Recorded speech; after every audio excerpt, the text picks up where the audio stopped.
New South Wales recorded no new locally acquired cases of COVID in the 24 hours to 8 p.m. last night. There were 7 new cases were acquired overseas, bringing the total number of cases to 5,211.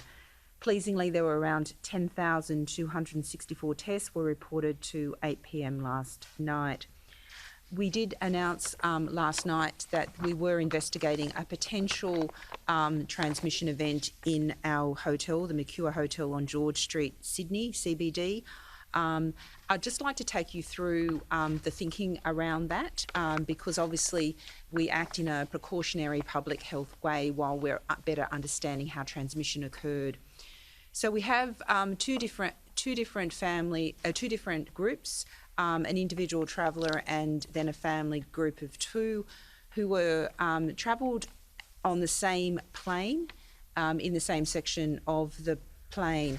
But we know that their day 2 tests were negative.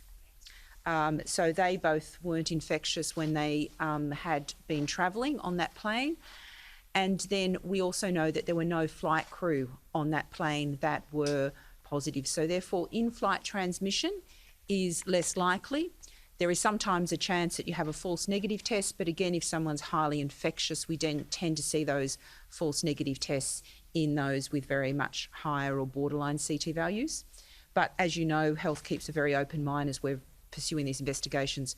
We cannot rule out a common source perhaps in the airport in Malaysia, but again, the fact that they would have transmitted to 2 independent people who then caught the plane, that's obviously a factor into consideration.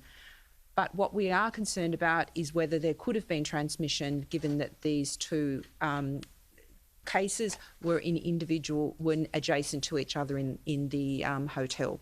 So because of the implications if that transmission event occurred in the hotel, the question is could other people have been exposed? We take a precautionary approach and hence the reason for our public health actions, even though we don't have a definitive conclusion around the way the transmission occurred at this point in time. There were about 40 people staying on that floor during the period that we're concerned about where the infectious people were on that floor before they moved to our Sydney Health Hotel, which is where we move all positive people. We have managed to contact 36 of those individuals. A number have gone into other states and territories, and those states and territories have been alerted, and we've shared that information, and we are urgently escalating contact with the remaining 4.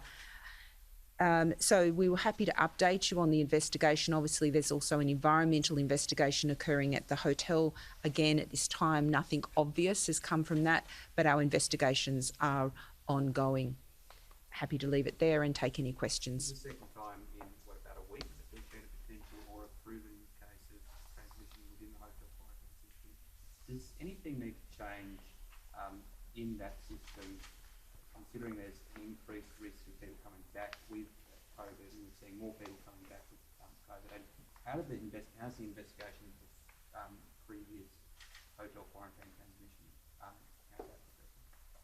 So I think you're raising some very valid points that we're seeing that in many countries in the world they're going through increased levels of COVID transmission, so often going into their next waves of transmission. And we are seeing quite high positivities come in relation to our returning travellers, despite the fact that we've instituted testing within 72 hours of their departure. We have put in a range of measures at the borders to protect us from incursions, and it's been pleasing to see that whilst we have detected these, what we call incursion events, they really haven't then led to further transmission. So some of the measures we've put in place is the daily surveillance testing of our staff through the salivary testing of staff in our quarantine program, and we've also implemented vaccination of both the quarantine staff and the families of quarantine workers, again, to give us that rings of protection. The variants of concerns, a number of the variants of concerns are associated with higher transmissibility, and we do know that airborne transmission can occur. The investigations have looked at how transmission occurred, and in the previous one, there does seem to be some evidence that perhaps some air transmission that under particular circumstances could have occurred through the corridor and into that adjacent room could have explained that, and further actions taken. So every time across Australia, New Zealand, across the world, these transmission events happen, we look at how the transmission happened and whether there's any additional safeguards that we can put in place. But we cannot be complacent. We know that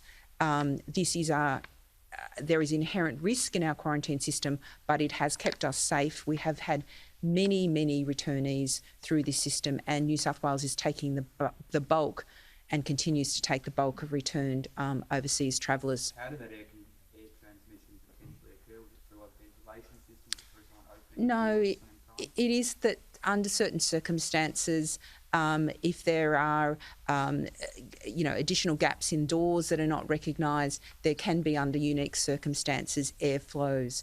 We're further understanding this, but clearly there's been a lot of initiatives taken, such as making sure that all door seals are tight, that we're obviously doing things around minimising door openings and closings, and we're obviously positioning any security staff or staff to minimise any exposures to sites. So there's a